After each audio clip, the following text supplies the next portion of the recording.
Hello, everybody, and welcome back to the Planet Film Network. I'm one of your hosts, Sean Monk. And I'm your other host, TJ Cornwell. And tonight we are doing a couple of different things. We're getting caught up. There's some Superman news that broke, some additional casts being done. We're going to talk some Invincible, Season 2, Episodes 1 through 4. We kind of talked about it the first week. I kind of talked about it the first week, but now TJ's all caught up, so we're going to kind of at the mid-season finale probably talk about there being a mid-season finale, talk about everything that came before it. Then we're also going to do our full review of the first special of the Doctor Who 60th anniversary, the Star Beast, which dropped this weekend on BBC and on Disney Plus everywhere else. And then we're going to talk about some of the movies that we've been watching and probably some other stuff in between. Oh, and a little bit of Hunger Games, the Ballad of Songbirds and Snakes. So we got a lot of stuff to watch. So any of that stuff that you're interested in, throw it in the comments or throw it in the live chat, whatever your thoughts may be. But yeah, also let us know. Make sure you're able to hear us and everything like that. But it all looks good on our end. So what's been up? We've been away for a week. We did have a couple of videos go up on the channel. We did some trailer reactions, a couple of reviews, everything like that. So just the standard, catching up on all the stuff we've been watching. I told you earlier, and you just said caught up on Invincible fully as of about 2 hours ago. In the process of watching Gen V, I think I'm halfway through episode 5. Mm-hmm. Really liking it so far. And there's some boys news today too. I saw that. Was that known, or was that like a no? That random, was totally out of the blue. Okay, yeah. When I read it, I was like, Mexico spinoff. I was like, what? I was like, this seems like so random. You know what? Let's just hit that right now. Okay. So as of probably 3 hours ago, mm-hmm. A name that I was so ashamed to say that I could not say for the longest time, but thanks to Werewolf by Night, Gael Garcia Bernal and Diego Luna are both working to co-executive produce. I doubt they would show run, but to basically kind of get this off the ground at Amazon.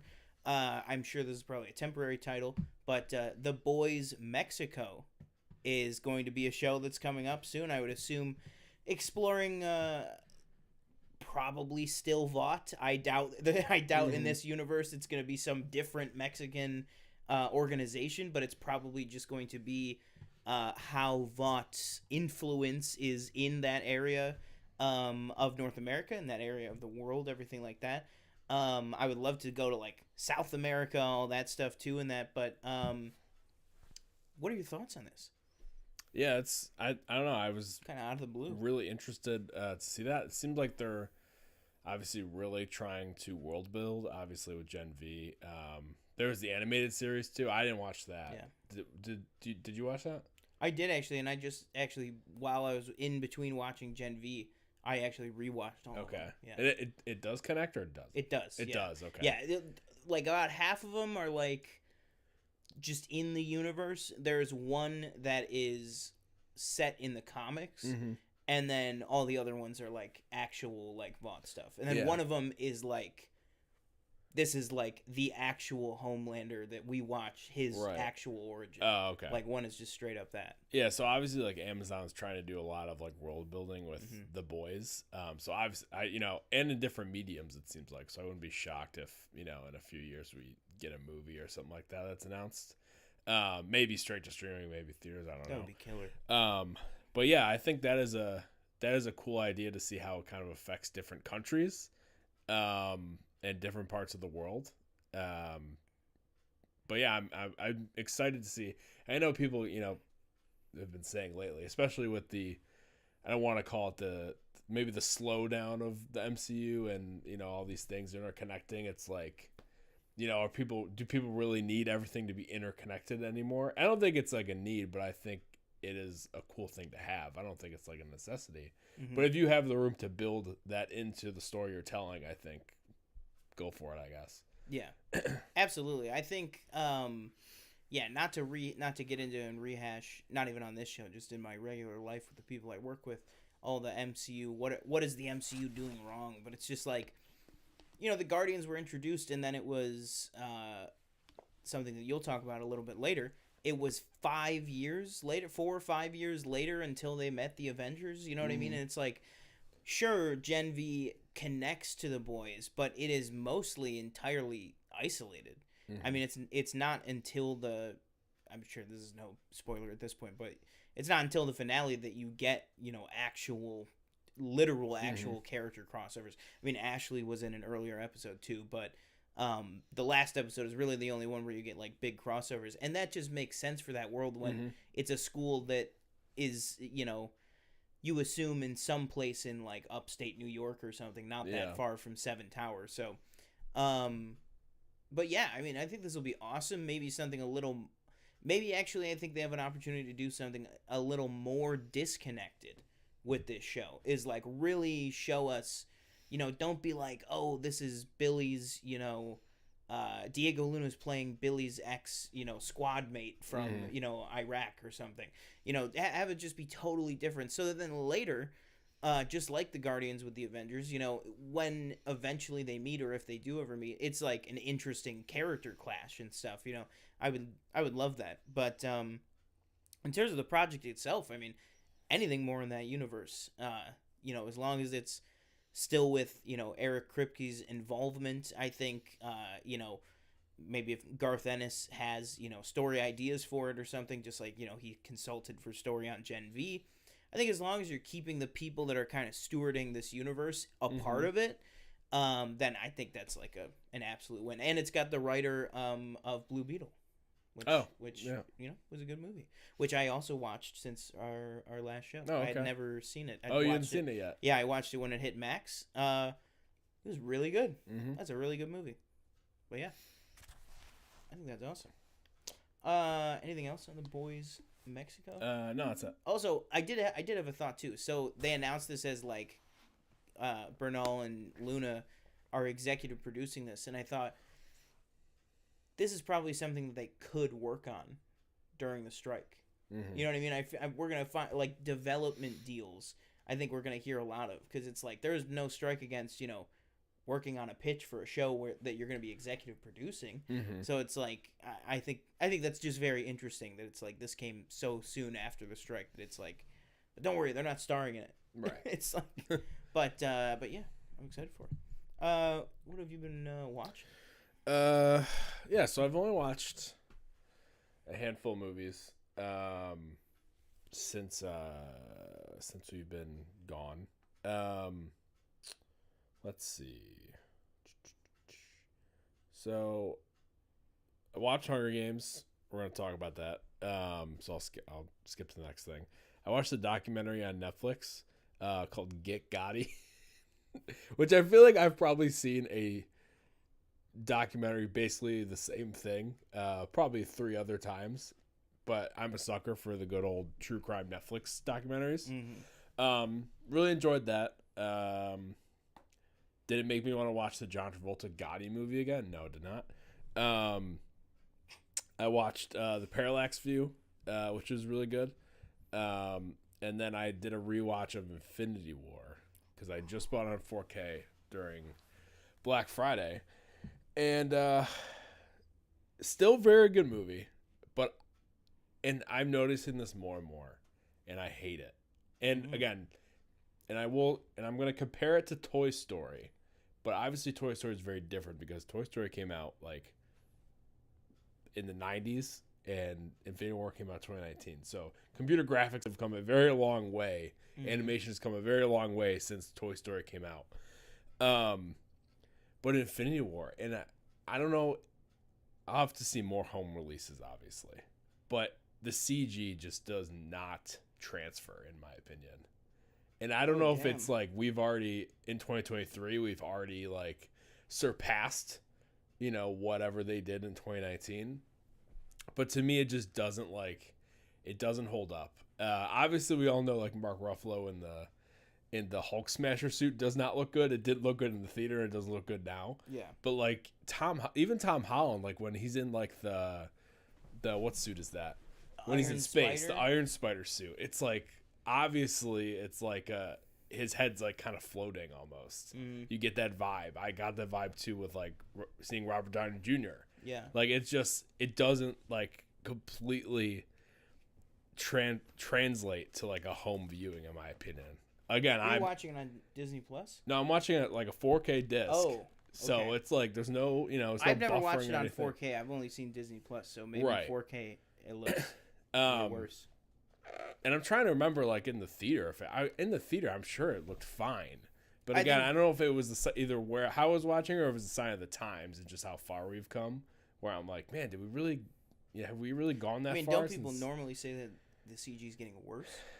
I guess, but like, it's just, and there was again, this is like really just watching it where I'm like, they're in like the spaceship. I'm like, well, that's clearly like a green screen. Like that's not, they're not actually there. And I don't know if it's just me like looking too closely at it, or if it's the whole me watching it at home instead of in the theater that I'm just more keen at looking at it. But it did kind of like take me out of it a little bit. I will say that, but it's still a very good movie, obviously. Damn. I mean, yeah, that's like... it was like kind of a downer. I was wow. I was like, damn it, this does not look as good as I remember. And when was I it watched your first time watching the 4K? Yeah, it's the first time I've watched it. I forget what last time I watched it. It was at least like a year or two ago. Last time I watched it. But yes, first time watching it on like a disc though, not like streaming it. Yeah. But I had the same realization like with and then obviously Toy Story is more egregious because it was so long ago, but that's like up-res to 4K on Disney Plus. Really? So like if you go watch it, it's clear like it's like it looks like it's like, it's obviously like the toys, but it's a mouse like dragging their limbs around. It just looks like you can like picture it like it's on a computer screen. Somebody's like messing with it. What do they call it? The rig. Yes, you can, like, that's exactly what it is. Yes. Yeah. Even though the rig back then was like an eight stick like T figure. Like right. It's just like you're looking at it and you're like, oh man, I can picture them like animating moving this. Woody's it doesn't elbow. work. Like it just doesn't look look correct. You are a toy. Exactly, yes. But compared to Lightyear. Yeah, right. even compared to Toy Story 4. Well, I mean Lightyear's like completely But compared to Toy Story 4, it's like right, magic. But yeah, downer, I will say that. But still a very good movie, but a downer. Yeah, I mean, I feel like Infinity War has I don't know if it's I won't say like, oh, that movie's always had a bad rap for CG. I mean, that movie has Thanos in it. Right. Like probably the best. And I think that is something that like I'm going to be honest. Thanos still looked good, but still did not look as good as I remember him looking. Well, I don't think anything will ever. I think it might have even been you and me. Mm-hmm. I think it was you and me. It was me and somebody. We were in a theater when like the trailers were playing for something, and I was right up on the screen.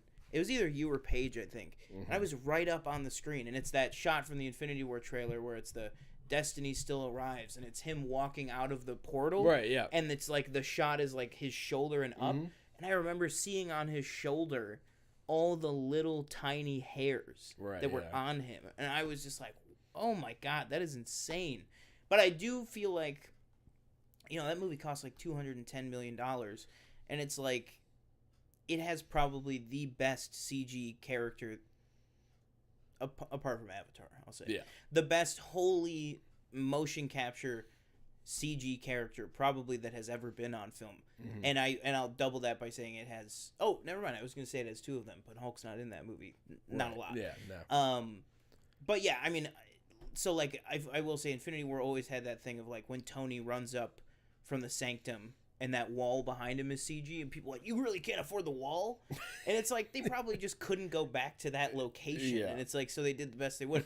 But because it was like a late edition and all the money is going to Thanos, they went, you got an afternoon, put a wall there. And it's like those are some of like the practicalities and like the real, the real stuff that goes into movies is like sometimes you only have like an afternoon to get this done. Mm-hmm. But that being said, I mean, yeah. I recently watched that not too long ago. After Loki, because I started right after the Loki finale. I just started it for the Loki scene, and then I just never turned it off. And I was like, but I didn't watch the whole thing. I think I stopped like with 45 minutes left.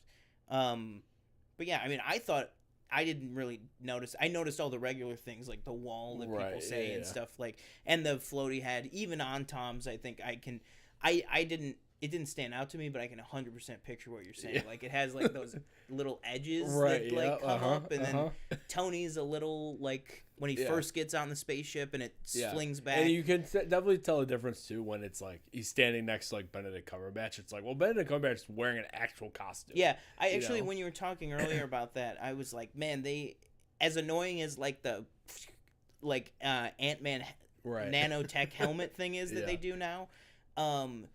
Man, those suits look so good. Like when you were talking about Spider-Man, I was like, you know who has like a really good combo is Ant-Man. It's like because they do the nanotech thing with this helmet, but they do kind of like it still does that like like it does that like flipping back noise that just makes it feel real, and it helps that the suit is completely real. You know what I mean? It's not, but then again, it's like it's Spider-Man. It's skin tight, and it's supposed to be a skin tight metal suit. So it's like Iron Spider, I think, is always going to have those challenges. But, yeah. Did you recently get that 4K? Yeah, I got it for, I think it was a Black Friday sale. Oh, okay. Yeah. Good movie, though.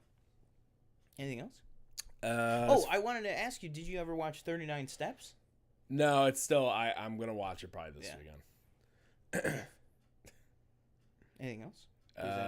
No, other than the shows, catch up on those shows. No, nothing else. Okay, do you know what day was our last show? It wasn't last week, obviously, so it was the week before that. So it was 14 days ago. Yeah. Okay, I think that's right. I watched Catching Fire right before we went live. Oh, okay. Okay, so I have been watching a lot in the last 2 weeks. Okay. Because I've just been working almost every day, and basically all the in-between time just watching movies. Okay. So I've finished off the immediate next day. I watched Mockingjay Part 1 and Mockingjay Part 2, and then the very next day I was meaning to go and see Hunger Games, the new one, but that did not end up happening until much later in the week. But then after that, instead, I stayed home and I watched Dazed and Confused on the 4K. Have you ever seen that? No. That movie is like really, really good, but more specifically, oh, there you go. Just watch from Heartland, New York. There you go. More specifically, somebody who I didn't even know was in it, Ben Affleck, maybe the most evil. Oh, I didn't know that. Yeah, neither did I. Maybe and this is, I'm not like spoiling it because he's not like an evil character, but like just maybe the most like despicable evil person that guy has ever played. Very, very good. Then I watched Spider-Man 2002. Then I watched I watched a lot of good stuff. Then I watched, have you ever seen 1981 Brian De Palma's Blowout with John Travolta? That movie like changed my life. Good Do you know movie. how many stars you gave it off the top of your head? I think I gave it 4.5. Okay. Yeah. I gave it 5.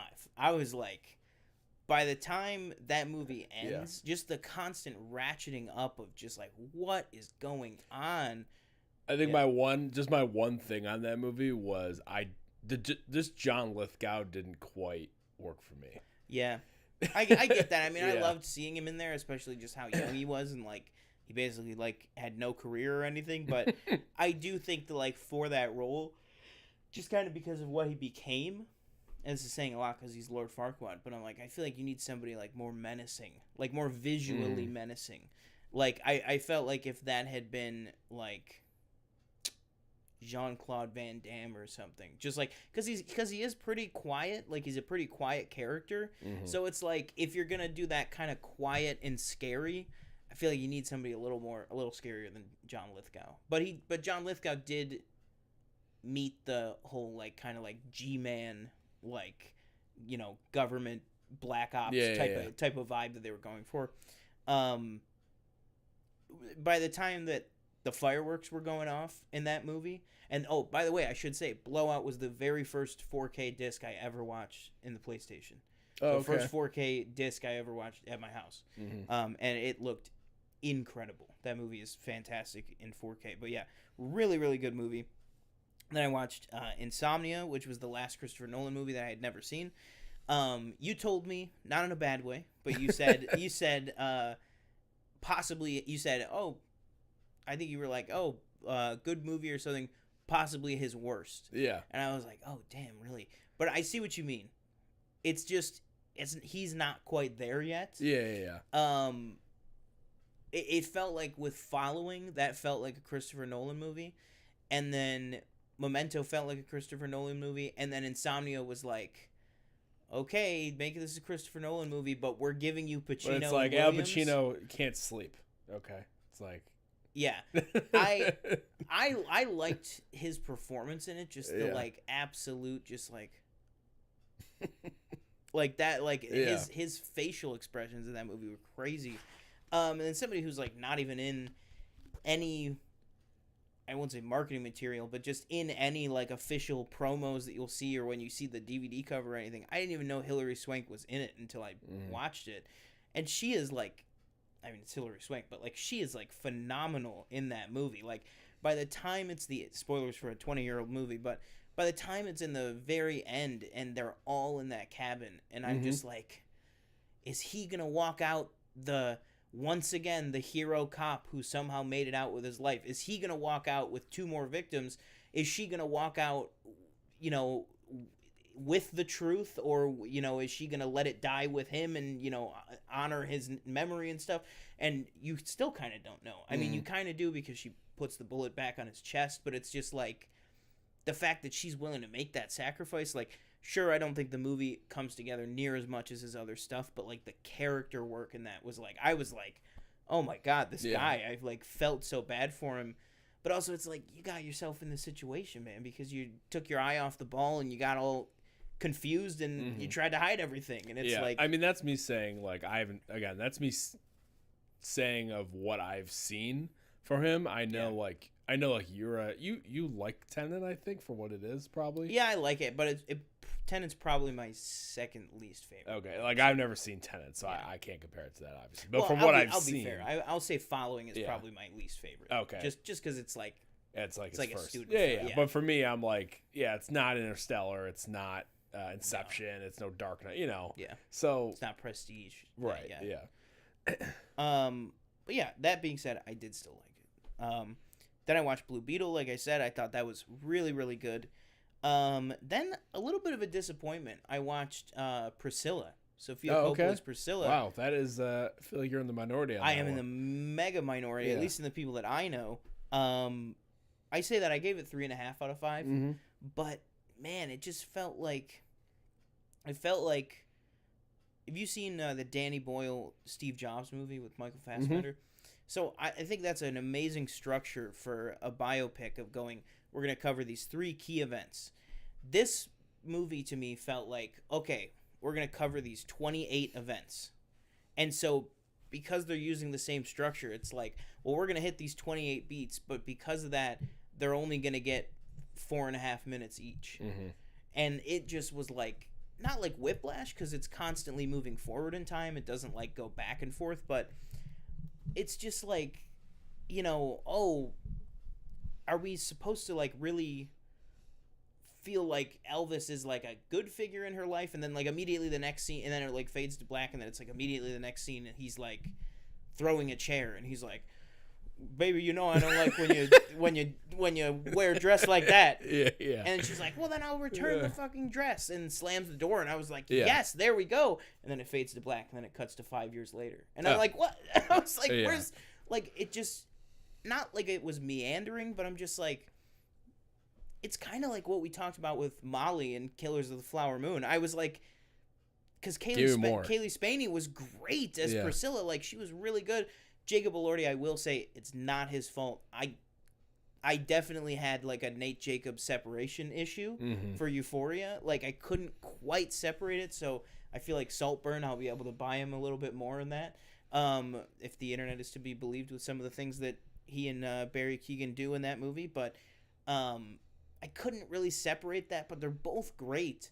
But I'm just like, give these guys like a little bit more, like, give them some like big blowout fight. And it's like, you never really get that. And then there's also just like, you see him start his Vegas shows, and they never do anything to like add weight to Jacob Elordi or something, and it's like, and I'm sure it's because I just watched, there was a very famous movie that just came out about Elvis. I don't know if you know this, but like that's obviously going to be on your mind while you're watching it. Like Sofia Coppola, sure, she was developing this before that movie came out, but that movie was announced in 2019. Like I would assume somewhat of Priscilla was not like an answer or like a talkback to Elvis the movie, but like either way, however that movie shakes out, I want to tell Priscilla's side of the story. Mm-hmm. And to me, it kind of felt a little like, man, this guy was sure a bad dude. Mm-hmm. And it's like, I've seen interviews with Priscilla Presley, and she's like, I loved my husband. Mm-hmm. Like, he was a bad guy sometimes, and he, was a womanizer and stuff. Right. But, like, this movie, like, really, it's...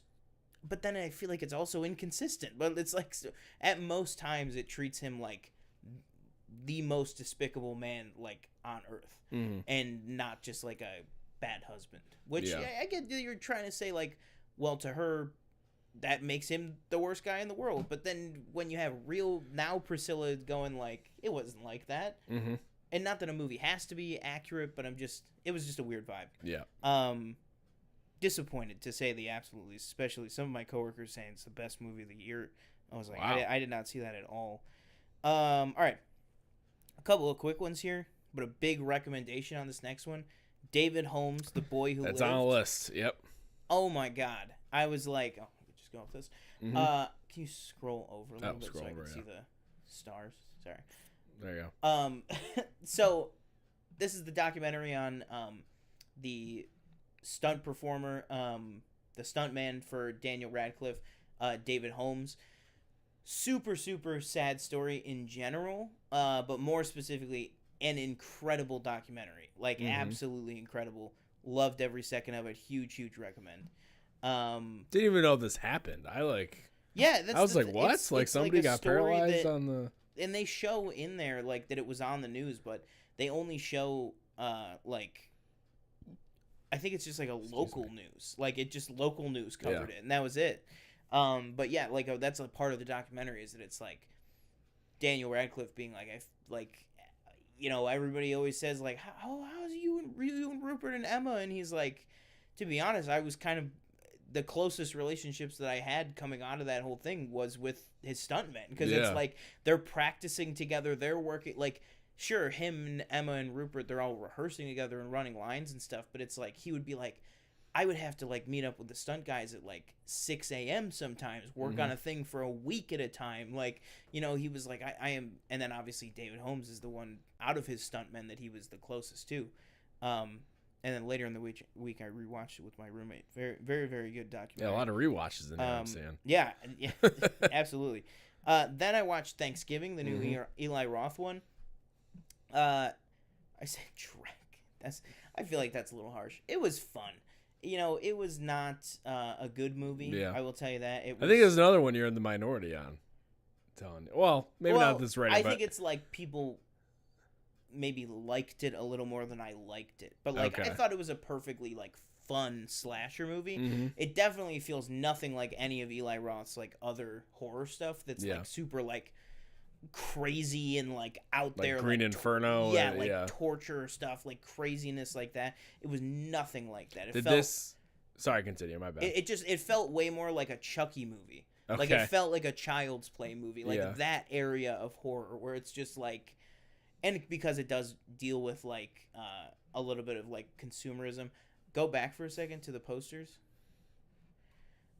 Or actually, never mind. Scroll down. I don't know why it has that poster. That poster for Thanksgiving right there. That's in the movie. That happens in the movie. Oh. Well, this is a short parody trailer apparently that he did in 2007. So that's why it's different. I didn't even realize that. Well then, but that made it over to the real movie. Okay. Then if that was based on a short. I love how Nation's Pride is on there. That's the fake movie within Inglourious Bastards that Daniel Bruhl's in. But anyways, that's funny. Yeah. Yeah. Thanksgiving was really it was fun, but not very good. I gave it like 2.5 stars. Can I just ask, did this give you less or more confidence that you would like Borderlands? No change. Okay. Yeah, no change at all. Okay, then the big one, Oppenheimer. Yep. You were kind enough. You gave me your 4K code. Oh right, yes. Yeah. Forgot about that. I got that shit. I went, oh man, I gotta watch the opening scene of this. I watched the full 3 hours. No, of course, yeah. And because you know why? Because the movie never stopped. Yep. I was like, well, I'll watch the first scene. Yeah. And then I was like, wait a minute, it's 45 minutes in. When did the first scene end? Mm-hmm. And it's like, because it doesn't end. It just rolls. The whole movie just rolls and rolls and rolls. Went to work for 9 hours, came back, watched it again. I was like, oh my God, I just could not believe it. Yeah. And then I realized that my roommate had never seen Dune, so we watched that. Mm-hmm. That is. How was this on a rewatch? I will say, because I then watched today at work. I listened to like a 2-hour review of it, and then I watched the Honest Trailers commentary, which, if you don't know, Honest Trailers commentary, yeah, they talk about the Honest Trailer, but it's really just getting like, it's kind of a way to get the Screen Junkies people back together to kind of review things, because they don't really do that anymore. And it helps because those are always so much the Honest Trailer commentaries are in this weird pocket where they always record them the week that the movie releases at home, which in this case was the week it released because it was day and date. And they talked about it, and I went, oh, that's right. There was all that criticism of specifically Twitter was like outraged, and they went, if a movie has to be seen on the big screen, then it's not a good movie. That was like the big like outrage at the time, was that people were like, well, because people were going like, I liked it, but I think I would have loved it even more if I saw it on the big screen. And it's like, well, then you didn't like it. If you think that was, if you think it's that big of a thing. I was like, 2 years later, I didn't feel that at all. I mean, I have this argument with my friend Dorian at work all the time. It's like, man, you gotta see it in the movie theater. You gotta see it in the best way possible. And I'm like, guess when you get to see a movie in the movie theater? The first year, maybe, if you're lucky, that it's out. Guess when you get to watch it at home? The entire rest of the history of that entire movie for the rest of time. Like, movies are designed to also be watchable at home. And I think that's perfectly okay. And Dune holds up and is fantastic at home. Really, really good. Then I finally watched Hunger Games. Then I watched Scott Pilgrim versus the World just because the anime is out right now. Everybody's going crazy about it. Man, I've watched a lot of stuff. Holy shit. Master Gardener, Paul Schrader's most recent film. I watched that. I was not too hot on it. I didn't really like Card Collector. I mean, either. I wanted to watch, I think Card Counter is what it's called. Oh, Card. And I was like, should I watch that? And you were like, nah. Yeah. And I was interested in this, but then I was like, well, I gotta watch Card Counter it's first. the Schrader connected universe. Yeah. Can't watch the series finale when Travis Bickle shows back up. Hey, you gardening at me? But yeah, no. To me, I don't know. All of this late stage Paul Schrader stuff is nowhere near as good as obviously Taxi Driver, but also the other stuff that I go back for in his filmography. I mean, this is the fucking guy who made Mishima, and I'm like, eh. Yeah. You know what I mean? I'm like, that's awful. And it's great Joel Edgerton performance. Great. First Reformed or this? Huh? First Reformed or Master Gardener? Which one's better? Yeah, I'm First asking Reformed. You. Oh, okay. I don't know. I would say First Reformed is probably his last best movie that he did. And First Reformed is what, 17? 2017, yeah. Yeah. So it's been a little bit. In my opinion. Then the last movie that I really want to talk about before we get into our joint reviews here is yesterday. Yeah. I went and watched The Holdovers, and I gotta tell you, if Oppenheimer hadn't come out this year, this is the best movie of the year. Wow. This is the second best movie of the year, in my opinion. Came home, I watched an hour of Fred Claus just because I needed more Paul Giamatti at Christmas. Also, by the way, probably best cinematic Santa. Him or Scott Calvin, they would definitely be the top two. But this movie is just heartbreaking, beautiful, happy, incredible, whatever. The performances, how it's shot, the lenses that they use, if it's a filter, if it's a grain filter, I don't know, because it looks even grainier than film would be. I mean, I'm sure it might have even been shot on like 16 millimeter or something. Yeah, I was I'm just gonna say very real quick, unique. after watching the trailer in the theaters, I go, wow, they're really trying to make this feel like it's filmed in that whenever the era is taking place. Yeah, it feels like it was filmed in 1969. Right, because even when I remember we were watching the trailer, I go, it sounds like this was the audio makes it sounds like it was like everything years ago. Yeah, it's every bit of it. It's the set design. It's the fact that I go, is that all real snow, or is that like pellets or whatever they used to use? Right. Like, because it didn't look like new fake snow. It looked like how they would have faked snow back then. But then I went, wow, there's a lot of snow. I think this is just in winter. Yeah. Like I think that's like the simplest answer of them all, is that I think they just filmed this in winter. Can you scroll down, because I don't want to mess up their names. I think it's so Paul Giamatti, obviously standout lead character. Absolutely incredible. I feel like I have known teachers like this when I wanted to be a teacher, when I went to school to want to be a teacher.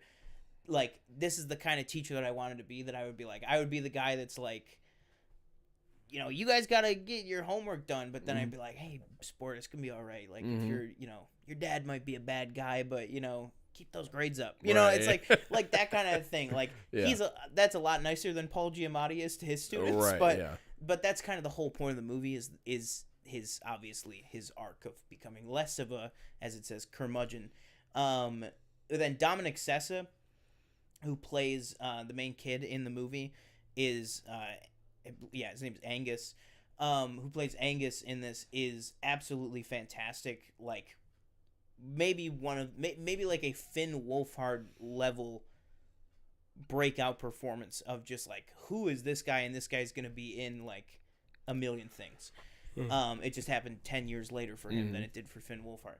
And then Divine Joy Randolph is incredible in this. She plays the head of the cafeteria named Mary. It says right there in the log line, she recently lost her son in Vietnam. Vietnam's a very big thing, a very big kind of undercurrent in this movie. Because the main thing, it is a Christmas movie, and it is definitely about Christmas and how Christmas makes you feel and all this stuff. I think everybody's saying this, but absolute instant like Christmas classic, like in an option for the rotation, you know, every year. I just think whether it's the Christmas songs, the songs from 1970, just the feelings, and then like I said, the performances. This is, to me, it's between Paul Giamatti and Cillian Murphy, and I think it probably should go to Giamatti. Wow. Like, I think just because it's so hard to say that because it's so different. It's such different avenues of acting. But there's just like moments where every time that you see a new day in this movie, you see Paul Giamatti, how he goes to sleep.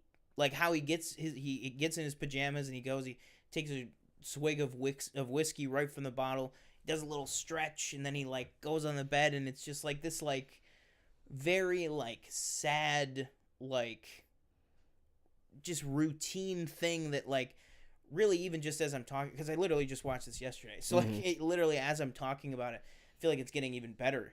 I feel like it's getting even better thinking back to it. I think it's going to be great on a rewatch. Literally cannot recommend this enough. I know you said it's on streaming, but really, for the look of this movie, I would get out to a theater with your living room. Maybe it'll be fine. Put your chair way back and turn off all the lights so it feels like a movie theater.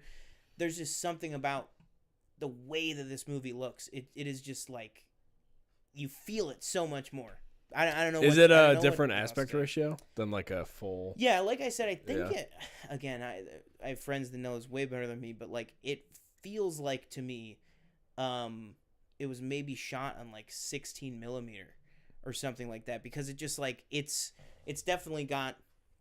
I want to say it's like what I actually have been looking into aspect ratios a lot more recently, but I want to say it's like 1:3:3 maybe. Like there's a little bit of black on each of the sides, so it's not quite flat, you know, as we would know it, like flatter scope. It's a little scrunched in. It's a little more square than regular flat, but it's not like it's not like Oppenheimer or something. Okay, I got it. But yeah, it's just beautiful, and the naturalistic cinematography, just like some of the like he'll find this crazy like vista in Massachusetts, and like there's like an opening credits thing, and he'll like put it at the absolute shallowest place and just shoot like this entire landscape, and it looks like beautiful. Mm-hmm. I don't know. I can't hype this movie up enough. I guess it's my Priscilla. I was definitely looking forward to it. I just gotta like I'm talking Best Picture. Giamatti's getting nominated. All three of them are getting nominated. Like this is a incredible movie. So I was so happy. It was between I went to see it with my mom, and it was between this or Napoleon. So happy that I went with Holdovers. I'm still gonna see Napoleon, but just absolutely so happy. Okay, that's everything I've watched. Do you want to just discuss real quick Hunger Games, because we didn't really? Yeah, sure. I mean, yeah, it came out 2 weeks ago at this point. Yeah. What did you think? I've talked enough. What did you think? I liked it. I really liked it. You have not read the book. I haven't read the book. No. I'd say, I loved Rachel Zegler in it. I forget the guy who plays Snow, Tom Blythe. I thought he was really good. He was the standout for me. And I think, for me, if I were to, critique it anyway, I think the second half really kind of slows down, where I wasn't really feeling the 2.5 hours, I think it is. And then when we got after post games is when I started to feel the third act. Yeah, when I started to feel when the change happens. When the change happens, that's when I started to feel the 2.5 hours. It's got the title cards too. It's broken into 3 parts. Right. Yeah. So third part is when I started to really feel the time. And I don't think, for me, I didn't feel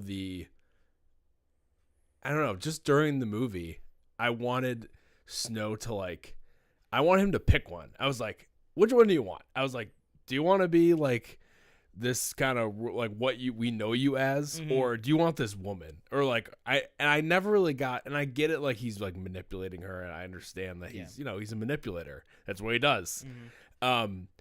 But he's also being manipulated. Yeah, right. But exactly. But I don't know. It just, for me, they didn't translate it well enough for me to I don't know. It was just, I'm trying to remember what my exact thoughts were, because it was 2 weeks ago. But I think that was my main thing, was the third act. I was like, okay, I'm definitely feeling this time wise, and I didn't feel like it was kind of. You didn't think that it warranted it, or no? I'm trying to figure out the words. I'll go and I'll see. Maybe you. Yours might help me. Yeah. So I did read the book because I love Hunger Games. Those are books that I read. I read James Patterson's The Gift and the Wish. Series back in middle school, and so I picked up Hunger Games as I think they're making a movie out of this book that. I think. Our library probably, our school library, probably had the first 2. The second one probably just come out. And I have known these books for a long time, and I've read the books twice and then listened to the audiobooks. I've only ever listened to the audiobook of the new one of the prequel. But I think you hit the nail on the head for me for the overall. I liked this movie. I really did like this movie. I think I gave it 4, maybe? Yeah, that's what I gave it. Yeah. Where is it? Yeah. I gave it 4 stars. I mean, I still think this is a really good movie. I think that Francis Lawrence kind of returns to this franchise. This is what you wanted from David Yates with, a better script for Fantastic Beasts. Of just, they got the guy back who, knows how to make these. That's how it felt with Francis Lawrence. Is I was like, oh, they got the guy back who knows how to do these movies. And we've seen sometimes that helps franchises. Sometimes you need a fresh thing, but I think it overall really worked for this. Like you said, I thought Rachel Zegler was good, but really I loved Tom Blythe in it. And from the trailers, I don't know if he does have kind of a weird this thing when he talks, where he goes like this, and he goes, "I'm here to help you," and I was I was like, that doesn't feel like Donald Sutherland to me, right? And then I'm like, this is 55 years before how we know him, so I'm like, I gotta give it some slack. And then once you're in the movie does a great job of it starts very simply of it starts with him, he's it starts with a little flashback, but when it catches up, it's like it's just him like getting ready for school in the morning, and I feel like that was a really way to just start as kind of unbiased and innocently as possible with this guy, so that like really the audience can make the determination of like whether we're gonna like this guy or not. Yeah. And I thought that was And I think really really good. That is something that I found myself. I'm like, when he's like trying to, obviously he's trying to help Rachel Zegler's character through the whole thing. I'm like, I think I really like this guy, and I'm like, wait a minute, this guy sucks. Yeah. I don't think so. Okay, so in the book,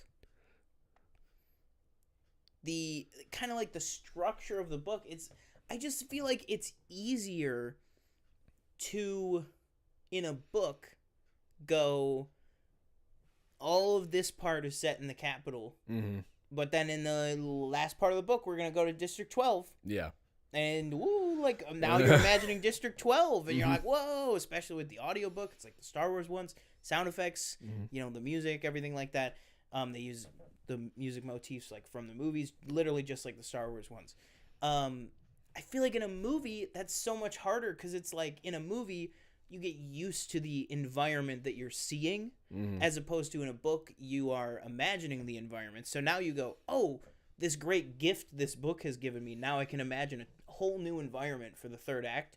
Whereas I feel like the movie, you're like, oh, but I was really digging the Capitol. I was like, let's stay there. Let's, you know what I mean? And then the fact that the movie takes kind of that hard pivot, I just think that does feel more jarring in the movie than the book.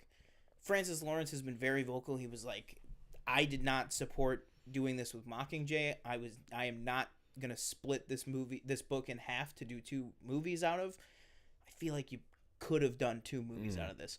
Either that, or I just feel like if you had done the first part, the first 2 parts or whatever, right up to the end of the Hunger Games, and then you had given a reason for what happens to Rachel Zegler to happen, for Snow to make some darker decisions, and you just kind of did that all in the Capitol and way closer to the actual Hunger Games themselves, I feel like that would have helped the movie, but that's not what happens in the book. So it's like, it's kind of damned if you do, damned if you don't, because I think saying like, there you go, the Hunger Games ended, and then going like 18 months later, it's like, it's kind of like, and you're like, the third act is supposed to be resolving the first 2 acts. It kind of feels like we're starting over again here. That's the only criticism that I have of the movie, and it is a big one.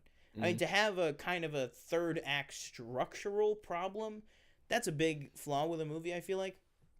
With that being said, everything else within both parts, I still liked.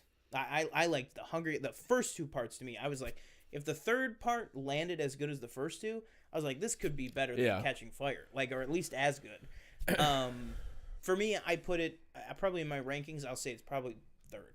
I would say it's probably Catching Fire, Mockingjay Part 1, and then this one, Mockingjay Part 2, this one, then probably the first movie, and then Mockingjay Part 1. If I could just give 2 more standouts, I wanted more Hunter Schafer. Me too. Oh my god, I thought she was fantastic. Thought she was good. Yeah, I would have liked more of her. And then, hats off to Jason Schwartzman. Every single thing for me hit. Every single line I laughed at. All that stuff. Lucky even during it, I was like, you're telling me that's not Stanley Tucci? Exactly. I was like, yeah, absolutely. I was like, that looks exactly like him. Same like, thing. So good. Yeah, I was like, wow. I mean, and then, hats off. Honestly, to me, too, I agree 100%. I think Peter Dinklage had very little to do, but was good with what he did. Viola Davis had probably just as much as Peter Dinklage to do. Knocked it out of the park for me. I think that is like the most evil, campy villain that has been on in theaters in a while. And, like, she pulled it off completely. Like, that... I don't know if this is going to make any sense. If Zawe Ashton had played Dar-Ben in the Marvels like that, just like this like crazy, like, oh my god, like crazy lunatic person, I think it would have been even better, because whatever Viola Davis tapped into to play that character was very, very good. And then just the last thing, just being in Pan Am and like the politics and stuff have always been, some people complain about the Star Wars politics.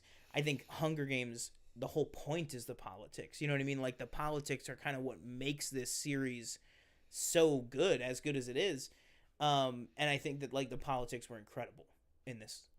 And just the visuals of being in this world, this, like, weird, like, kind of Art Deco, like, retro futurism, like, everything's a big round television in this one. Like, it just felt cool. I don't know. But she's got to write some more books, but I mean, I want more Hunger Games movies. I want How old's the more author? Pan Am movies. I have no idea. Yeah. Okay. But yeah, I'd imagine probably like 50. Oh, okay. Yeah, I don't think she's like. It's not like old. a George R. R. Martin, right? Yeah, no. Okay. Yeah, I think she could like. I think the big one that people have been saying is like write like a Haymitch trilogy where, because I just think that Haymitch it's 25 years before Katniss for his games, and like you could do a whole trilogy where it's like his life before the games, a movie where it's the games, and then a movie where it's after the games, and how it all goes and stuff. And you better do it quick because you have to get Donald Sutherland back to play Snow. Does it make sense that it's 25 years earlier? Absolutely not. It's got to be him. I don't care. You got to get him back. Oh, and the best part of the movie was Donald Sutherland's voice cameo on the closing credits. Yeah. But yeah. All right, what do you want to hit next? All right. Did we want to talk anything about box office, or do we just want to go into some of these discussions? I mean, just in the fact of, I think... I don't know what that is. Just in the fact that, Hunger Games is making a decent amount of money. Napoleon made it was a good Thanksgiving weekend. I mean, Napoleon made like $80 million.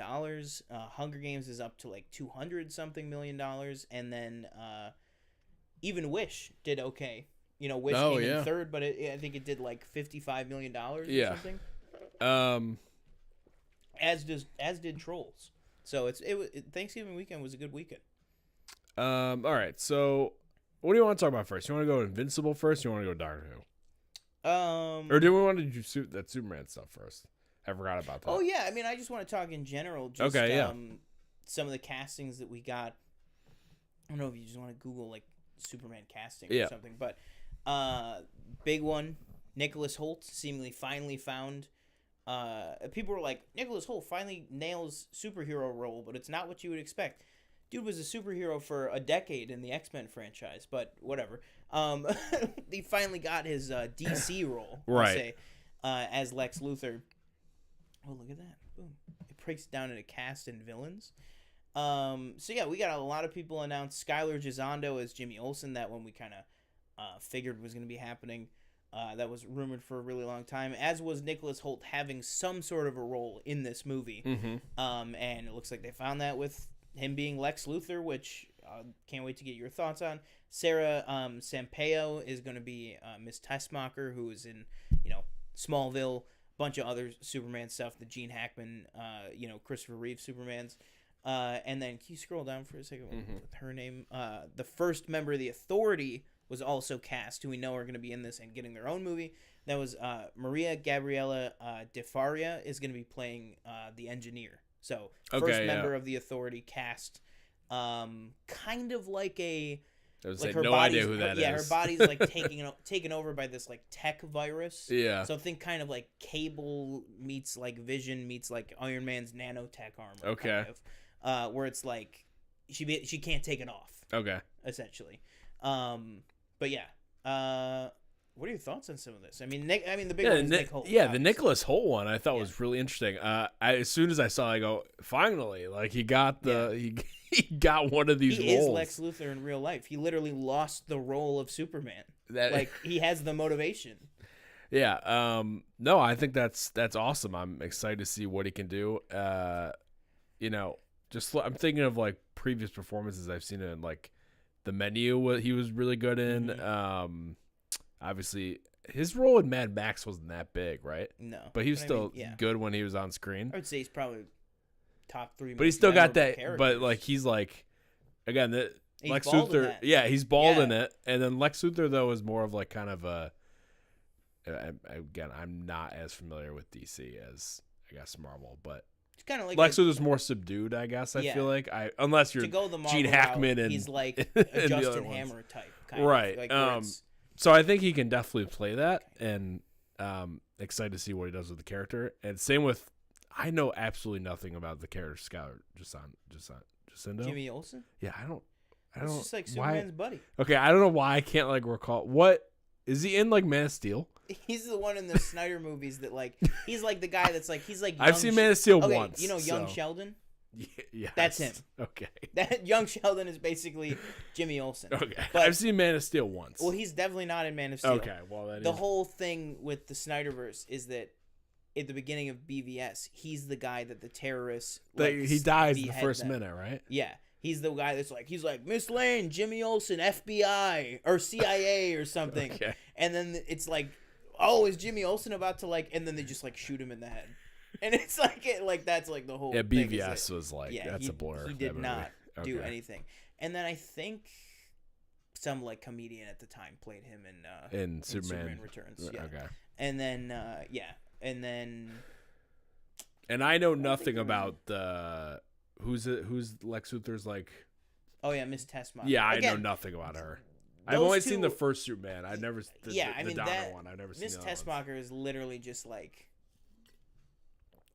henchwoman. Okay, like not even henchwoman. It's just kind of like assistant. Like in those movies, it was like, oh, Mr. Luthor. Like, what am I doing wrong? Okay, like, what do I? And it's like that kind of thing. Like, so these are very like again, he's going for the all-American Superman, like very, I will say, like clean-cut Americana version of this story. I think so. Casting characters like Jimmy Olsen and Miss Tessmacher are like just kind of simple. They're kind of simple characters. Now, which is nice. To bring up something obviously completely different, have you seen that picture of David Cornsweet? Like, yeah, does he not look like eerily very similar to Henry Cavill when Henry Cavill was like, you'd seen those pictures of him like working out or doing whatever, he's wearing his hat and his long hair and his beard. I'm like, they look very similar in that kind of I'll say the get up. same I don't thing know. that I think people crushed the whole Spider-Man's face model changing and stuff and being like, he looks too much like Tom Holland. The character model looks like Tom Holland because Tom Holland looks like Peter Parker. Mm-hmm. I think David Cornsweet looks like Henry Cavill because they both look like Clark Kent. Yeah. I think that's why. Like, yes, they do look similar, but it's like David Cornsweet also looks a lot like Brandon Routh. Yeah. And he also looks a lot like, Tyler Hoechlin and, maybe not Dean Cain so much, but, like, I think it's just one of those things. Okay, but yes, I mean, with the tank top sweater thing, the baseball cap. I was like, wow, he's already, beard, he looked pretty, he had the whole strike. Pretty jacked already. Yeah, he had the whole strike. And that was the saddest part was that he said that all three of those, so Nick Holt, Sarah Sampaio, and Skylar Gisondo were all cast before the strike. Wow. Like, yeah, James Gunn said that. He was like, and I can't even like begin to say how thankful I am that they like just didn't say anything. Yeah. Like it's just, like not even thankful. It's like I wanted to announce it too, but we couldn't. Like that's got to be so annoying. But I think this cast is shaping up I good. really like this cast Very so excited. far. Very excited. We're gonna get this movie and Avatar 2 within 6 months of each other. It's gonna be a good year. That seems like this is 2025, right? Mm-hmm. Obviously, yeah. Okay. July 4th, 2025. All right. So let's talk. Which one do you think will be longer? I think. What do you think will be the more hot takes? Probably Invincible. Oh shit. That's not good. Okay. Let's talk Doctor Who. Let's go Doctor Who first. So we're gonna talk about Doctor Who: The Star Beast. I want you to just take this whole one because I want you to say where are you at with this where show? Am I at with? You're kind of the audience member that this is built for. Is that I know I just said I want you to take it. It's just like, this is built for the people who went. Yeah, I kind of watched it when the Tenant guy was on, and then I watched Matt Smith a little bit. Yeah, then I fell off after. Yeah, and then I fell off, so I'm not going to get back into it. I don't know what's going on. Right. And it's like they went, okay, let's get David back in. I think they're doing all this marketing, and like this could be very confusing, and it still kind of is, but it's just like... Now, can I just ask real quick, when does the follow-up come out? Saturday. Oh, set. Oh, okay. Yeah. I No, thought it it's was weekly. I Yeah. thought it was gonna be like I'm waiting another month or something. No, there's gonna be okay. a lot of Doctor Who. Like in the Oh, next, okay, I got it. would bet money on in the next 6 months, we have 11 more episodes of Doctor Who to shit. Okay, I didn't look know forward that. to. Yeah. All right. And in the next 18 months, we have like 22 episodes because they're already halfway done filming not Shooty's first season, but Shooty's second season. Okay. Yeah. So a very big. So well, okay, yeah. I just want to say that like this is for those people that, again, I think they announced when Jodie was leaving.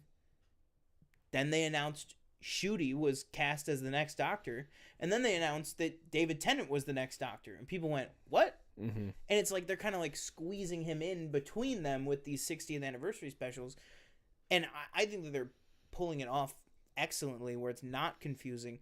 But I also love how much like kind of broke the internet, or at least comic book internet, or sci-fi internet, that on the 60th anniversary they put out a remastered version of An Adventure in Space and Time, which is the BBC movie about the making of Doctor Who, which is where David Bradley originally played William Hartnell, who was the first Doctor. Mm-hmm. And at the end of that movie 10 years ago for the 50th anniversary, he like looks over the console and Matt Smith's standing there, and it's like he's like, what is this called? An Adventure in Space. Oh, and Time. It's very, very good. And it's essentially a biopic about the making of the original Doctor Who. You're right, yeah. And at the end, David Bradley as William Hartnell is standing there, and he looks across the TARDIS and he sees Matt Smith there, and it's like a very like, oh, the show is gonna have this legacy and like it'll go on and stuff. Right. Then this year they played that movie, a remastered version of it, on the anniversary, and when it got to that scene, it was Ncuti Gatwa standing there instead of Matt Smith. As like it's 10 years later and the show is still going. Right. And like I just love the stuff that they're doing about that. Just talking about what they're kind of doing with Doctor Who in general right now. They're just really, I think, with the whole Disney launch and stuff, like they're really, really pushing it to be this big thing again, which is what it should be. And it's like, I think putting it on a big streamer like Disney Plus is literally perfect for this. So that being said, how did you come back to this? Yeah. How do you feel about it being back? So I'd say I've been kind of looking forward to it. You were telling me it was coming to Disney Plus. I was like, what, I'll check it out. You told me it's 55 minutes. I go, perfect, because some of the specials, they've been maybe I'll movie be honest, length sometimes. Before I saw the runtime on Disney Plus, my mom said, "How long is it?" And I was like, "I'm gonna guess 113." Right. That was what I guessed. Yeah. But so a little bit less. So basically around of a regular episode, I'd say around the length. Definitely so fun to see David Tennant back. Obviously, not my favorite Doctor, but obviously up there. And watching it was kind of, I don't know. It was just kind of one of those moments where it's like, I really did not think I'd be watching this show ever again, but here I am. And I think millions of people felt that way this week. And I think it really helped, I will say, to watch it and have some familiar faces, just specifically David Tennant and Catherine Tate, obviously. And, it definitely, they do a little kind of recap to tell you how, we got here and why, why this story is kind of, not like why he's arrived here and why he has the face he does and all that stuff. DavidTennant.png. Right. Exactly. Yeah. But like, kind of like why we're in this predicament, I guess, would be my what I'd say. I liked the episode. Like I said, liked seeing everybody back. I like that there's kind of a bigger mystery behind this whole thing. I was in on the whole Meep thing. I really liked I was like, oh man, this thing's so cute. And then it turns evil. I was like, oh damn, this thing's evil. So that was kind of sad to see, because I really wanted it to just be this good thing that, like, we just we found a home for it or something at the end, whatever. I thought the writing at times was a little kind of overbearing.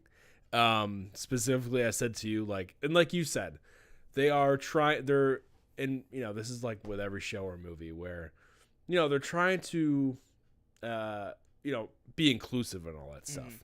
So like I think like at one point David Tennant says to the Meeps like, "Oh, are you a boy or a girl?" Or what does he say? I think he says like, and then we'll get him back home. We'll get him back home, Yeah. and the daughter is like, "Well, you can't assume it's gender." He goes, "Oh, I'm sorry. Are you he or she or a they?" Mm. And but like the way it's kind of put in there, it's very like, and here's this, you know, and it's like, yeah, but if you could have maybe not done that, but just could you have put that in a different way where it feels more fluid or more subtle or something? Yeah, more it's natural. just it doesn't need to be, and I get it. Like you both said, they're trying to be inclusive, all that stuff, and that's great. But I feel like it means less if it's as ham-fisted as it was, personally. But I will tell you right just on that subject. So, and I'm sorry, real quick. Yeah. This is your writer, right? I know you've complained about the other guy, I believe. So this is your I would writer. say this is one of the. I mean, because really, since the show came back, there's only been 3, right? Right. I mean, showrunner, because there's other writers write episodes. Right. Yeah. And stuff, Okay. But yeah. So Christopher Eccleston, David Tennant, the showrunner was Russell T Davies. That's who's back now. Matt Smith and Peter Capaldi had Stephen Moffat as their showrunner, and then only Jodie had Chris Chibnall. He only lasted 3 years, and then he quit or moved on. Yeah. And then they brought back Russell T Davies. So yeah, I mean he's the guy who brought it back in 2005 from an 18-year gap. You know what I mean? And this is, the show has only been off the air for 13 months, but it's like 13 months ago, The Power of the Doctor aired, which was Jodie's last episode, which was, a month and a half after her last season, which that season was a year since the last one. So it's like Jodie had like 30 months where they only gave her like 11 episodes, and it's like it was just like a season with 2 specials on either side of it, and that was it. So this is like he's back with a vengeance, but he is very campy. Like that is his like kind of shtick, is like he's a very campy guy, like whereas Moffat was like very like he was more grounded. Peter Capaldi, like he was. I feel like Matt Smith was a very good mix between camp and whatever. And Peter Capaldi had some like campy episodes and stuff, and he would have his like guitar and like be the like funny grandpa kind of guy. Yeah. But like a lot of those episodes are like, oh, okay, we're gonna like send an alien back to its home, but then next week it's gonna be just the Doctor alone in a castle dealing with grief and loss. And, like this impenetrable wall that he's trapped by is a metaphor for his anxiety. It's like, oh, okay. This guy is not that. Like, Russell T Davies is very much like, this is a space adventure show, and I'm going to give you a space adventure. Right. And I think that this nails that. But like we were talking about before, so Donna's daughter, Rose, played by Yasmin. That was that was another moment where I was like, oh, Rose, Miss Rose. Yeah, exactly. Yeah, I love that, too, because it's like, and then at the end, when they reveal that it's because she had some of those memories, it's like, and she chose, they say because, anyways, to cut to it, Yasmin Finney in real life is a transgender actress. And I was wondering. I didn't know that. Oh, you didn't even know that? No. Oh, yeah. So I was wondering, I was like, okay, they have a transgender actress playing Rose.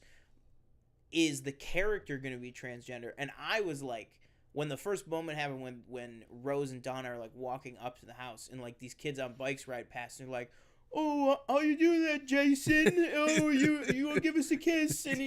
And Donna's like, "I'll fucking like beat them up." I was like, okay, so yes, and they're just like going right for it. Like, wow, I loved that, and I loved the stuff at the end with Rose, with the whole like how she was talking about like I get to like pick what I am, and we all get to pick who we are, and like we can just let things go and all this stuff.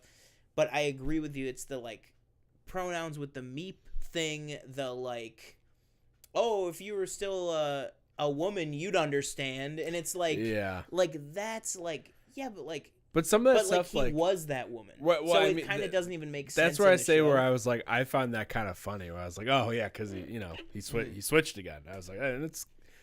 But I like also I found it funny, but I was just like, it doesn't even really like who's that joke even for? Because it's like he still is that woman. He still is that woman. Yeah, like he's, you know what I mean? Like he says in it's the really episode, just a different like, face. Like, yeah, like or a body. Yeah, I he guess. says in the episode, like, I was the skinny guy with glasses, but then I was a guy who liked bow ties, then I was an angry Scotsman, and then I was a woman, and now I'm this again. Like, yeah.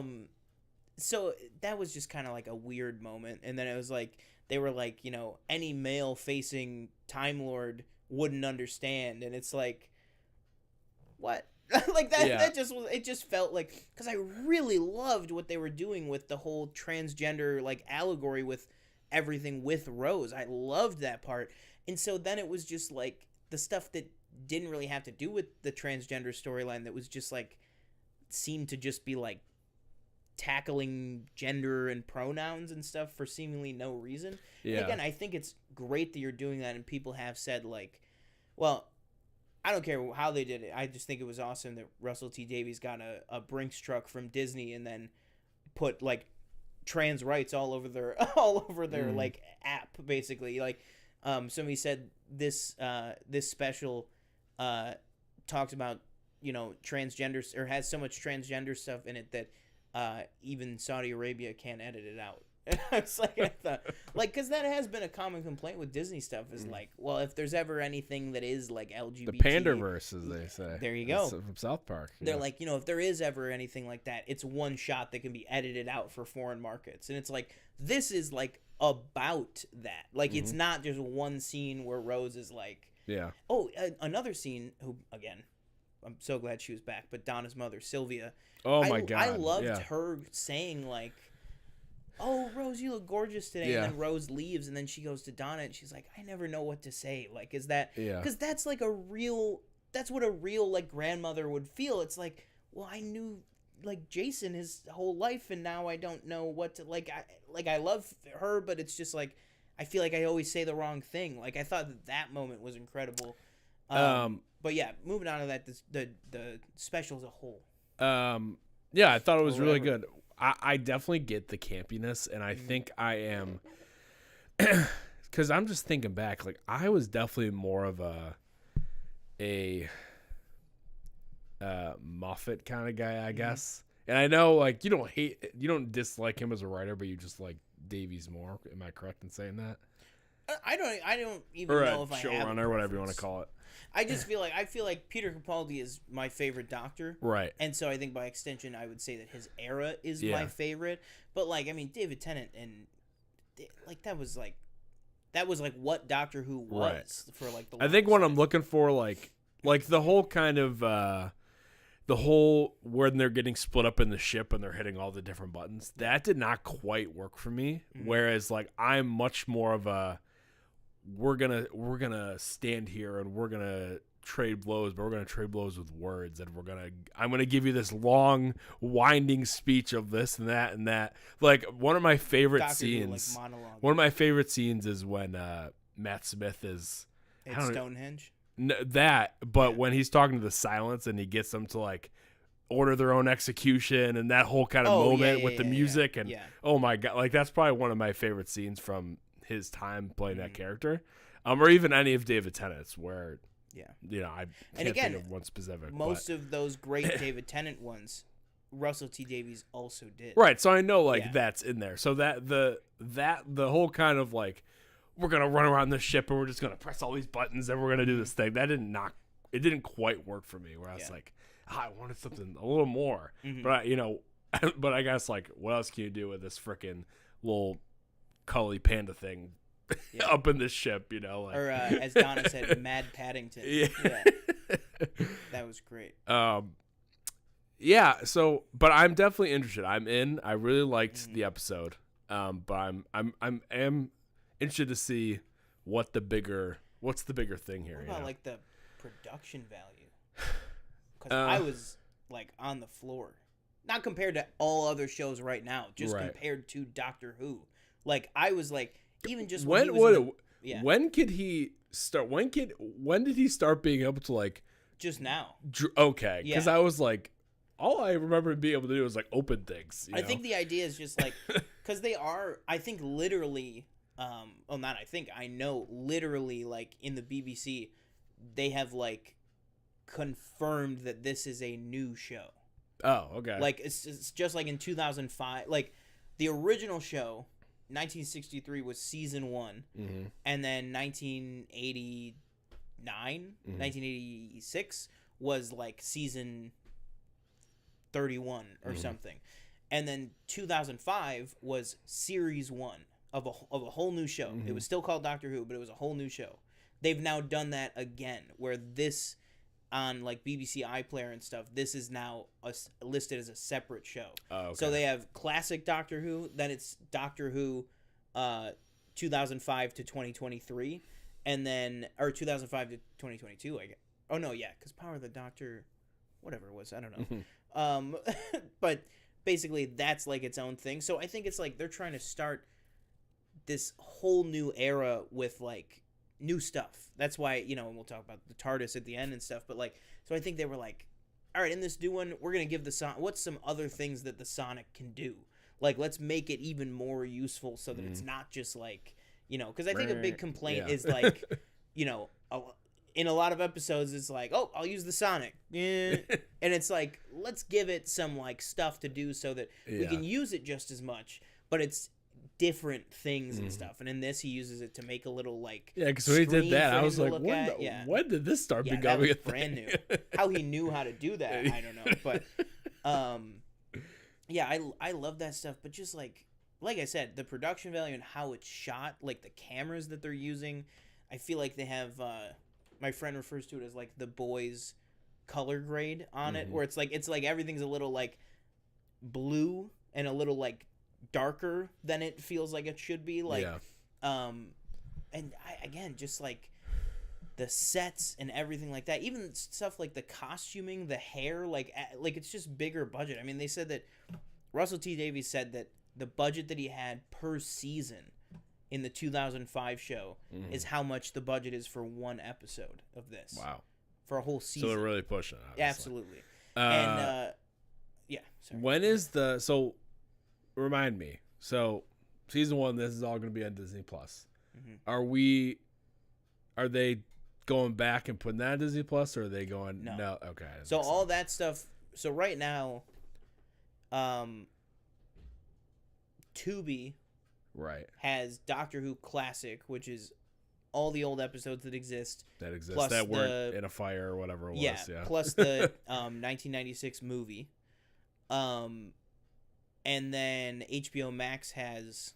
That's the other reason why it's 3 separate shows. I think is because of HBO Max. I didn't even know Max had any. Yeah, Max for like 2 years. That's where all new Doctor Who has been. Not new airing. Is a whole thing. Like Jodie Whittaker's shows. That's the other thing. You know where in America you could watch Jodie Whittaker's episodes the day that they came out? Probably no, I don't. AMC Plus. Oh yeah. That was where they put it. Not AMC. You could not watch them on AMC, the channel. Only on AMC Plus. Okay. And it's like, you wonder why nobody was watching it in America. Yeah. So I think that's another reason, is that because Max had the rights to any new episodes, I think they said, well, that show doesn't make episodes anymore. Right. But this new show called Doctor Who does make new episodes, and we sold them to Disney Plus. So sorry, David Zaslav. Like, I think that was the idea with it. But so yeah, now going forward, I don't see any reason that this contract would end anytime soon. It seems like a very mutual beneficial arrangement. But I do have some good news for you. I do want to get your thoughts on the TARDIS and stuff later too, but we don't have to get into every little plot thing. But I do have good news for you. So this one, basically Russell T Davies explained it as, the first one is your true blue Doctor Who adventure, alien adventure, whatever. Then they said next week's episode, which is called the Wild Blue Yonder, I think, or like Blue Wild Yonder or something. Basically just like out there in space. They said that is described as a dark, almost horror episode, unlike anything that Doctor Who has ever done. Jeez. That's what they said. And then the third episode, which is The Giggle, it's called, that's the one with Neil Patrick Harris as the villain. Yeah. And they said that one is like epic and like dark and like big event. I don't think I've seen a scarier episode of Doctor Who than the Dollhouse one from the Matt Smith season. One of the seasons. Which one was that? They're like, I don't know where they're in like a dollhouse, and it's all these dolls that are walking around. Does that ring a bell? No. Oh Is it my a hotel? God. I don't know. It's not a hotel. I don't think. I think it's a dollhouse. I could be wrong. I'd have to. I mean, there's a lot of episodes. Yeah. I've definitely seen it. I can tell you that much. But I just can't think of it right now. But so yeah, I mean, it sounds like if this one was a little too campy for you, it sounds like next week is gonna be super dark, and then the third one sounds like I think he even said like it's our end game. And then what I'm so happy about is that Night Terrors. What is that? Let's look up some images. There we go. Look at that. Tell me that's not. Look at that. Oh my God! You see that on your TV screen at like 9:00 at night? That is probably an episode. That is, you might have just like been like, you know, the episode I mean, and be talking about literally probably my least watched episode, maybe ever. Oh. I think I probably watched this episode once when it aired and never again. Yeah. Yeah, obviously I remember it, but yeah, that is creepy as shit. Yeah. But what's it called? Is that after these 3 specials, then on Christmas Day we're getting another one. So we get 4 episodes of Doctor Who within a month here. Mm-hmm. So the Christmas special will be Ncuti Gatwa's first full episode. It's called The Church on Ruby Road, which it's the first Doctor Who Christmas special since Peter Capaldi's last one, since he regenerated, because Jodie never had. That was another thing, was like for 56 years they had Christmas specials, and then they were just like, we're actually not going to do those anymore. Mm-hmm. Is that okay? And it's like, what? So this is the first Christmas special in like 5 years.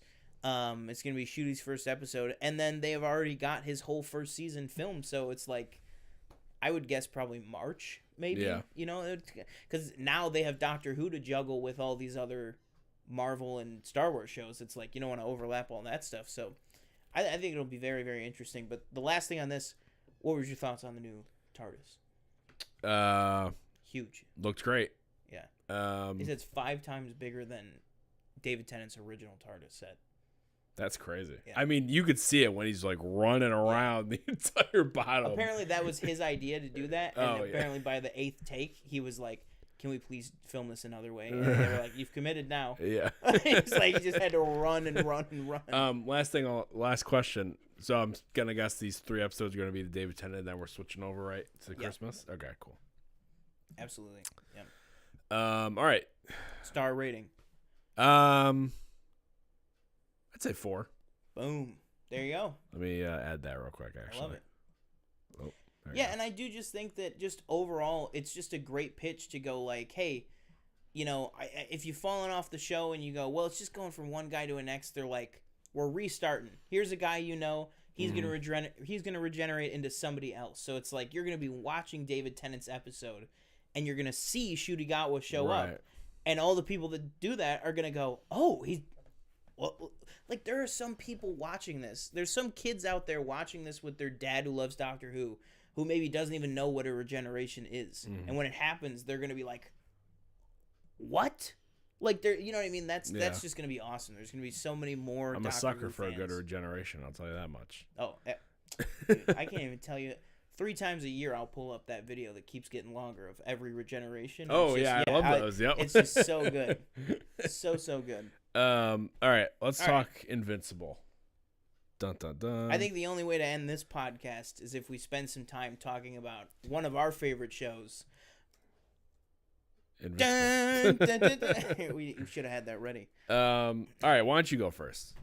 Season 2, halfway through Season 2 review. Halfway through Season 2 review, I'm really scared of what you're going to say about this, but I'm loving it. I think the show's back. I think episode 2 maybe dipped a little bit. Like, I thought episode 1 came back with, like, boom, like, this show is back. And then I think that episode 2 did dip into just, like, it was just a little bit more of, like, a, not filler, but just a little more of, like, hey, there's still going to be some adventures here with the whole, like, underwater thing. Episode 3 I thought was fantastic again with, you know, him and Amber, you know, developing their relationship, should we say, and then cutting over to Alan, getting a lot of time spent with Alan, I thought was really fun, and the Coalition of Planets, meeting Thetis, Peter Cullen's character. Cullen, yep. And then obviously the reveal at the end of you got to come help our planet. And then, hi, son, it's been a while. And then I think season 2, episode 4 is just like absolutely incredible. Obviously, you catch back up with Omni-Man. J.K. Simmons is back, emotional, crazy. I really like. And then a total, to quote Emergency Awesome, total WTF moment at the end with, read my books, Mark. What does that mean? Yes. Like, yeah. all that stuff. I'm super excited, super not happy or excited that there is a mid-season break. But that's actually because the artists who make this show need more time to make it.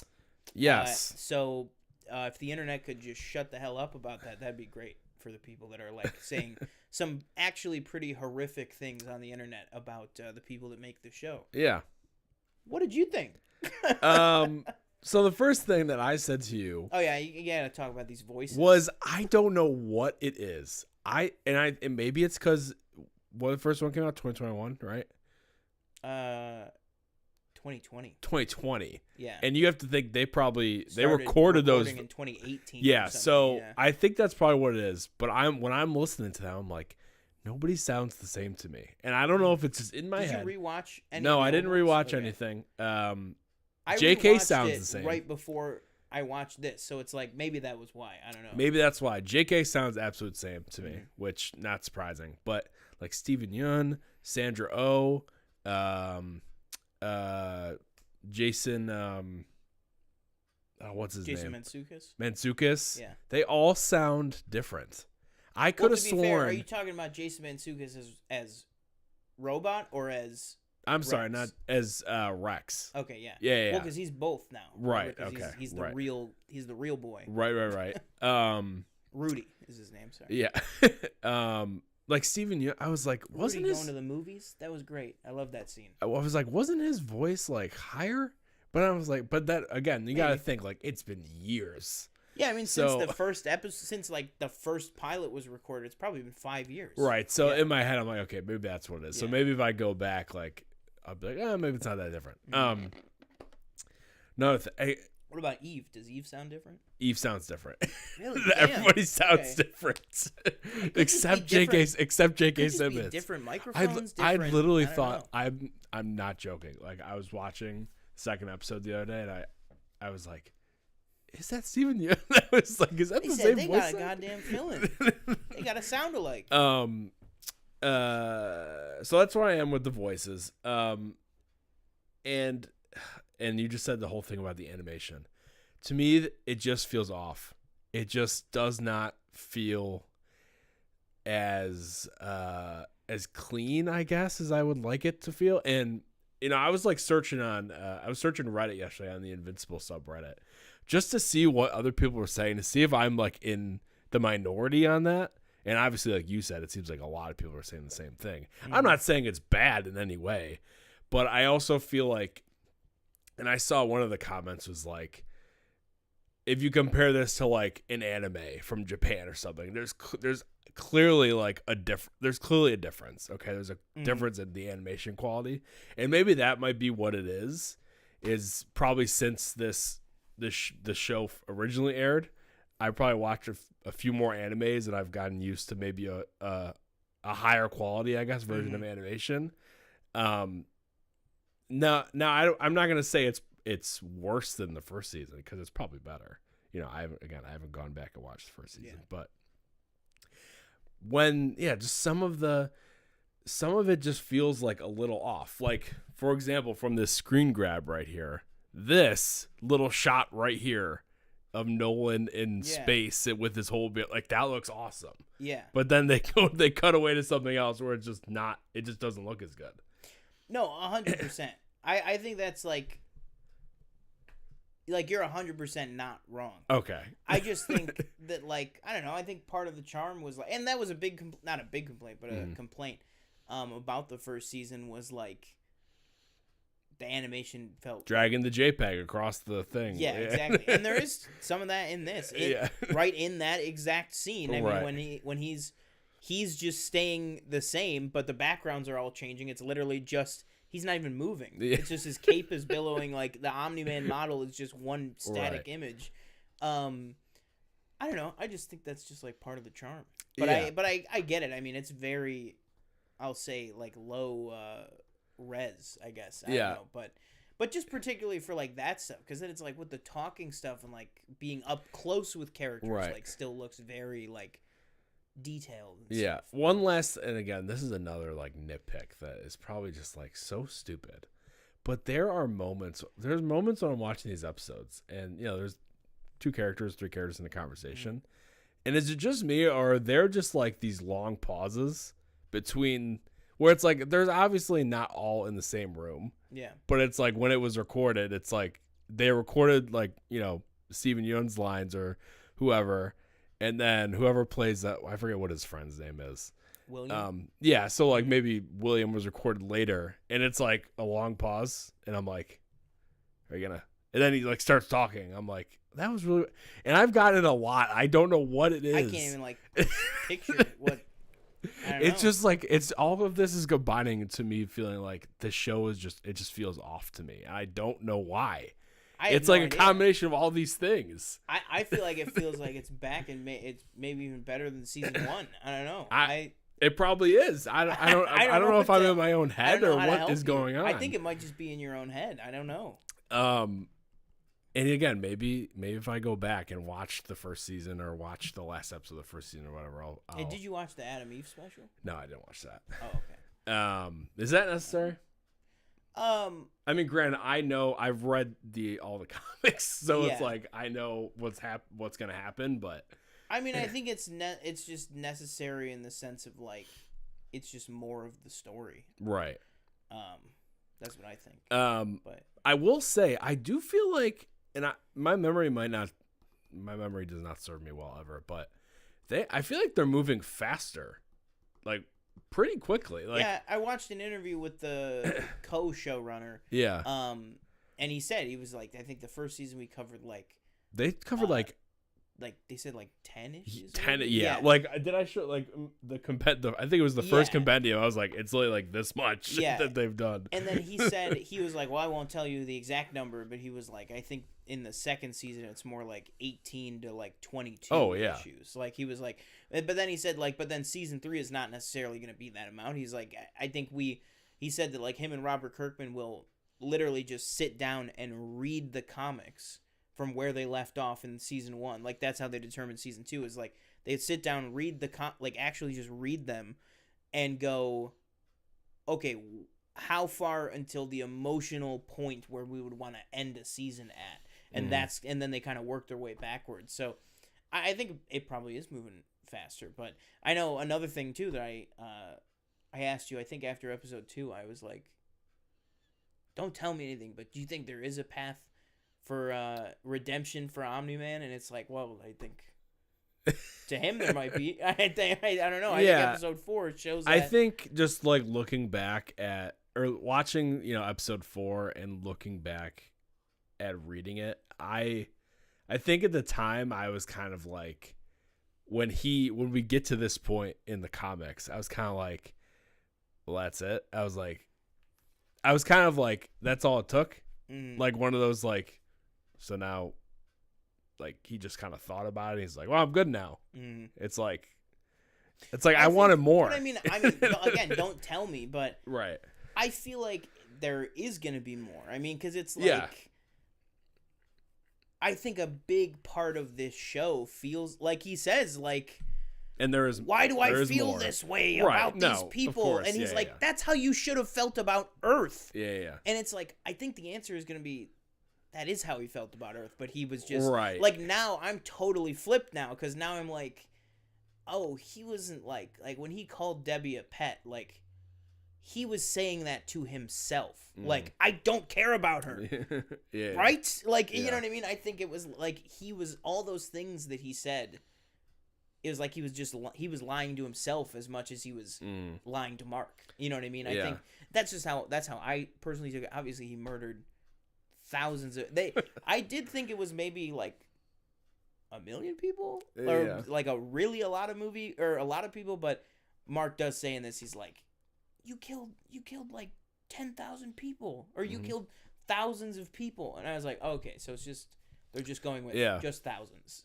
But it's like, so he's not like a, I mean, that's awful, but it's not like they're going to be like, you killed half a continent. Yeah. Something I think they're really doing a good job of, too, is not letting up on the whole kind of violent score of the show. Yeah. I still think it, like, I saw, like, a tweet that was, like, comparing, like, the panel or something to the actual show. Yeah, it's that like, one from the fight with the Viltrumites. Yeah. Yeah, I was like, oh, they're ruining it. I was like, I think that's just that one. After watching, I was like, I think it was just that one thing, because both those deaths were, like, pretty gruesome, in my opinion. Absolutely, and also it's just there's just a different detail level in animation versus comics. Like, I keep thinking of this one. I don't know how they're gonna do it. I don't know if they're going to do it. Maybe they cut it out. There was one thing. It's probably not even in this season. And you might even. I'm not gonna say it. You might. Invincible's most unadaptable moment. Do you know? Oh, do you know? No, I'm just. I've seen it might be videos like not that on like, not on. Here's why Amazon won't touch this panel from the comics. Like, but I'll be very interested to see how they adapt that going forward. Because it's pretty shocking in the comic, and it goes on for like a few panels where it's like, damn. Oh, they're still doing it, and it's like, okay. But yeah, I'm really excited to see, and it's all kind of coming back to me too, because I read it a while ago. So as the episodes are going on, I'm like, oh yeah, I remember that and that and that.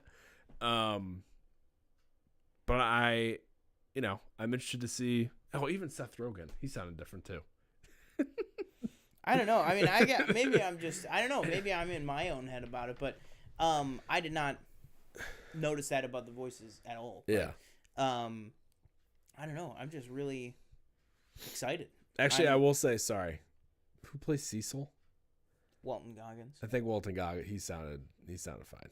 You know what's funny is this entire time that I've been sitting here, I've been thinking to myself, I've been like, I feel like the only one I could even imagine that about would be like maybe Cecil. Sounds he sounded the same. And he's like, no, that one he sounds the same. No, yeah, but I just love it. I'm just like, I am so hooked. Yeah. And I did decide I'm just going to read it. I literally bought the books. Why do like? You bought them? Yeah, remember we bought them at the same time. I didn't buy all three yet. Oh, okay. Yeah, I didn't buy all three yet because remember I was like the third one's at Barnes and Noble right now, and I was like I'm not gonna buy it because I haven't gotten through all the first one yet. That the third, I forget it was the second one or the third one. I was like searching for that one.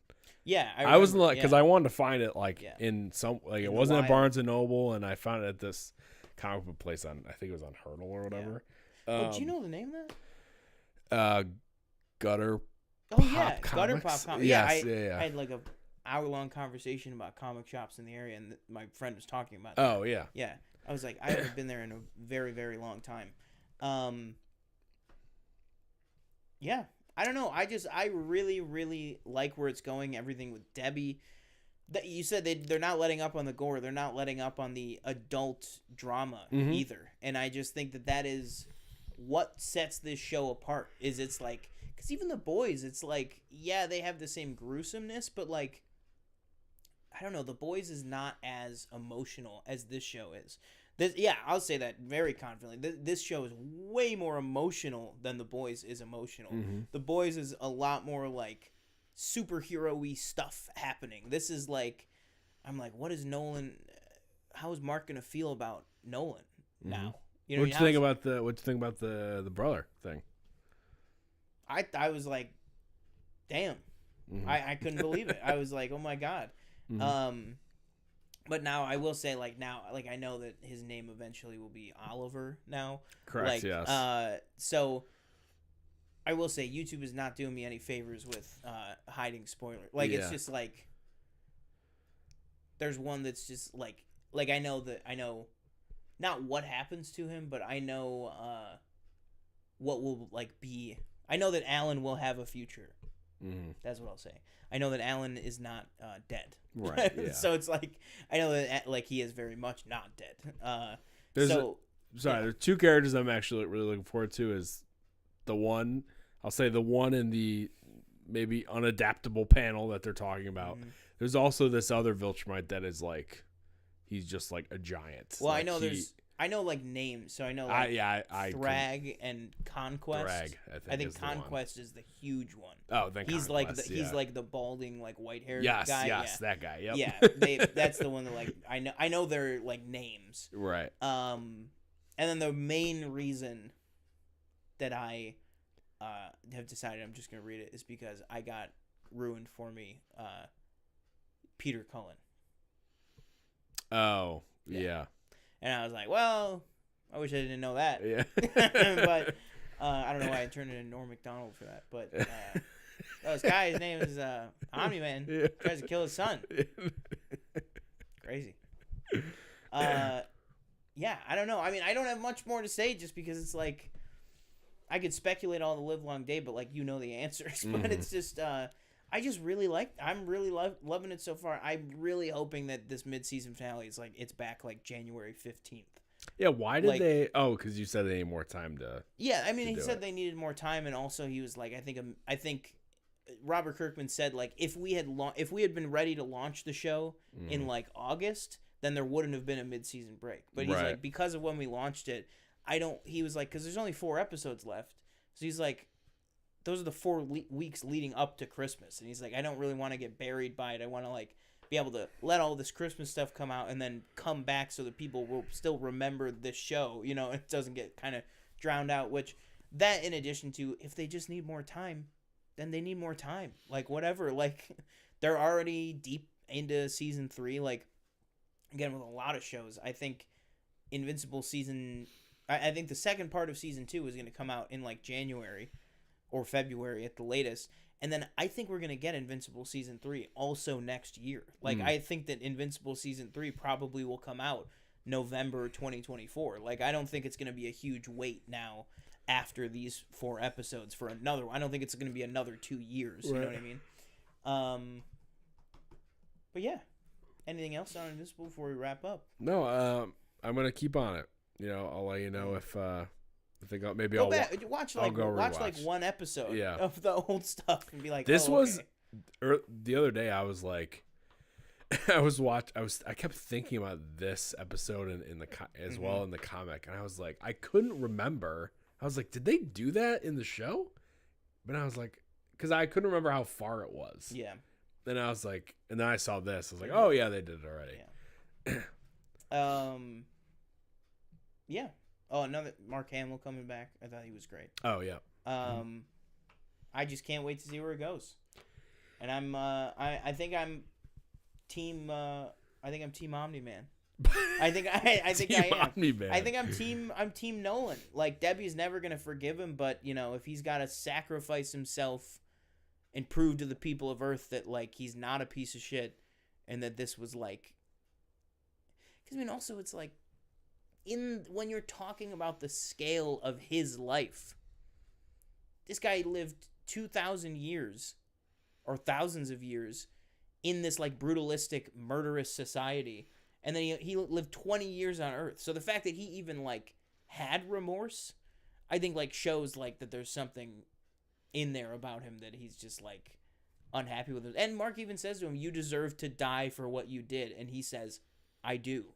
Like he literally says that. And so I'm just very interested to see where all this goes. And I know the one thing that makes me happy, because I have not read everything yet, is I was worried. I was like, is this going to be like a Ned Stark situation? And every review that I said, they're like, and don't worry, because Omni-Man is very much a part of this story. Yeah. Like this is not like an Omni-Man dies in issue, 25. This is this is like the end game of this entire universe is Omni-Man and Mark, trying to beat the Viltrumite. And I'm like, boom, sign me up. Also, all the Viltrumites that we met, Steve Harvey, Mr. Krabs, fantastic. Can't wait to meet more. Steve, I didn't even realize that. No, it was based on Steve Harvey, the guy.